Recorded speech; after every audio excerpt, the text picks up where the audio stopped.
Right now, somewhere in northern Tanzania, a Hadza man is asleep under a tree. He's done for the day.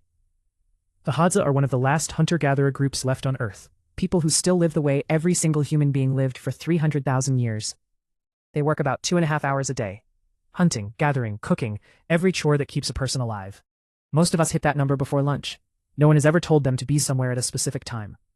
They have almost none of the chronic diseases quietly killing us. They laugh with their families more in a single afternoon than most of us manage in a week.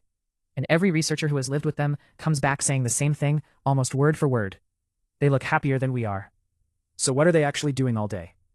In 1968, an anthropologist named Richard Lee published years of careful data on the Kung Bushmen of the Kalahari Desert.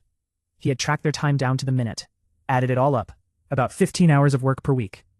Your ancestors didn't have a boss. They didn't pay rent. They didn't have weekends because every day was already mostly a weekend. Let's walk through one. Sunrise. You wake up not to an alarm but to the sky, the light changing, the air shifting, someone moving nearby. You slept on a hide laid over flattened grass, close to a small fire that someone kept alive through the night. Everything you own fits in a single bag, a digging stick or a bow. Maybe some beads your daughter made you. There are about 25 to 30 people in your camp.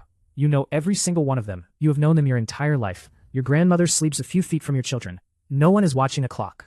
The first hour is talking. Anthropologist Polly Weisner found that Kung Bushmen spend hours every single day in casual conversation. But this isn't gossip in the dismissive sense we mean when we say the word. This conversation is the camp. It's the operating system. Who took more than their share yesterday? Who's been quiet and might be sick? Who told a joke so good it still makes people laugh 4 days later? This is also the entire legal system. The way the Kung kept order was by talking about each other. If a man hoarded meat, people made jokes about him until he stopped. If a woman broke a promise, the whispers traveled to every camp within a day's walk. If you became genuinely unbearable, eventually no camp would take you in. That was the harshest punishment a hunter-gatherer could face. It almost never had to be used. In 1969, Richard Lee saw this system turned on him personally. He'd been living with the Kung for years. When Christmas came, he wanted to do something generous, so he bought the biggest, fattest ox he could find and brought it to camp as a gift. The Kung made fun of it for weeks. They told him the ox was scrawny, the meat would be terrible, he'd wasted everyone's time. Lee was baffled. He'd inspected the animal carefully. It was a great ox. Finally, he asked an elder what was going on. The old man looked at him and explained it patiently. When a Kung hunter brings home a big kill, we don't celebrate. We mock it. We say the kill is small, the meat is bad. The bigger the kill, the harder we mock. That's how we make sure our hunters never start thinking they're better than anyone else. They'd been doing the same thing to Lee. He'd brought a great gift, so they had to cut him down to size. In a Kung camp, no one is allowed to feel above anyone else. Every joke, every complaint, every whispered story is a tiny daily tool for keeping people equal. We built prisons and courthouses to do this. They just talk to each other. Mid-morning, the men gather for the hunt. Hunting is dramatic. It is also deeply unreliable. Anthropologist Frank Marlowe, who spent decades with the Hadza, found that on any given day, most hunters come home empty-handed. A successful kill might happen once every few days, sometimes less. A Hadza hunter can walk 20 miles, track a wounded animal for hours through the heat, lose it, and come home with a couple of small birds and a sore back. But when they connect hard. Their arrows are tipped with poison drawn from the sap of the desert rose. The hunter shoots, then follows the animal patiently for hours while the poison does its work. They've brought down antelope this way, buffalo, giraffe. And yet, the hunters are not the ones who feed the camp. The women are. Among the Hadza, women provide more than half of all the calories the camp eats. They head out in groups of 3 to 8 every morning. They climb, dig, and carry back steady, reliable food that doesn't depend on luck. The men feast you. The women feed you. And here's the part no one tells you. The most productive gatherers in the camp are usually the grandmothers. Women in their 50s and 60s bring back more food per day than mothers in their 20s. Many are still walking 5 to 10 miles well into their 70s. Anthropologists call this the grandmother hypothesis. It's actually thought to explain why human women are the only female primates who live for decades past menopause. The idea is that grandmothers feeding their grandchildren made the entire species more successful. We are, in some real sense, a grandmother-shaped species. The children go with them. A Hadza 3-year-old plays with a small digging stick next to her mother. By 6, she can find food on her own. By 10, she's contributing meaningfully to the family's survival. By 8, a Hadza boy can be sent out alone with his bow and return with a bird. That's just what an 8-year-old does. Anthropologist David Lancy studied dozens of traditional communities and found that children spent most of their day in mixed age groups, older kids teaching younger kids, adults barely interfering. A child who fell was usually picked up by another child. A question was usually answered by a sibling. This is how human children learned for hundreds of thousands of years, through watching, copying, playing at the work being done right beside them. This is the school the human brain evolved to attend.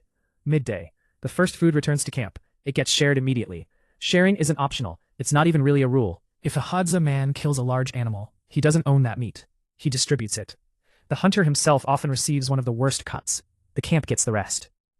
Anthropologists think this constant, meticulous sharing is one of the things that actually built the human brain, tracking who gave what to whom, who skipped a turn, who stepped up when it mattered.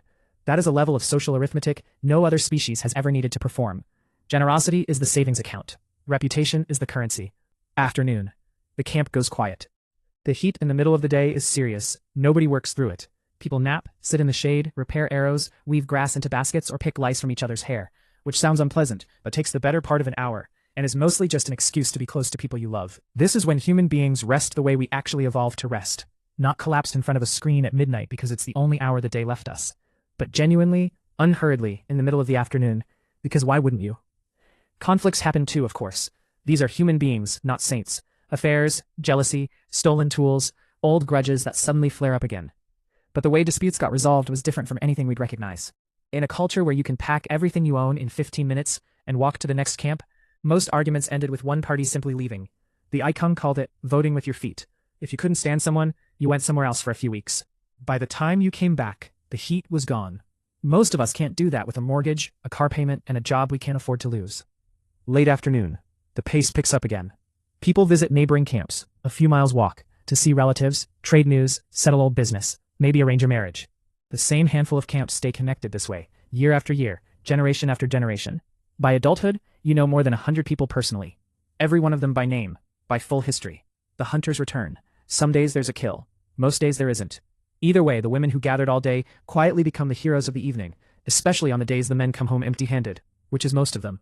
Evening. Cooking begins. Roots roasting in coals, meat boiling in pouches with hot stones, fruit being split, seeds chewed soft for the small children. Then the meal. The whole camp together, as they have been every single night for 300,000 years. After the meal comes the fire. And after the fire comes something that every researcher who has ever sat with hunter-gatherers describes with a kind of stunned reverence. The singing, the dancing, the stories. Long, elaborate, impossible stories, told with a skill that takes years to develop, in a culture where a gifted storyteller is one of the most valued people in any camp. This goes on for hours, sometimes until well past midnight. This is not paradise. They get sick, they bury children, they lose people they love to things that a single antibiotic would have fixed. They know grief the same way we do. They fight the same way we do. But there is a specific kind of suffering they seem not to know at all. The slow, modern ache of working at something you don't believe in, to pay for a life that never quite arrived.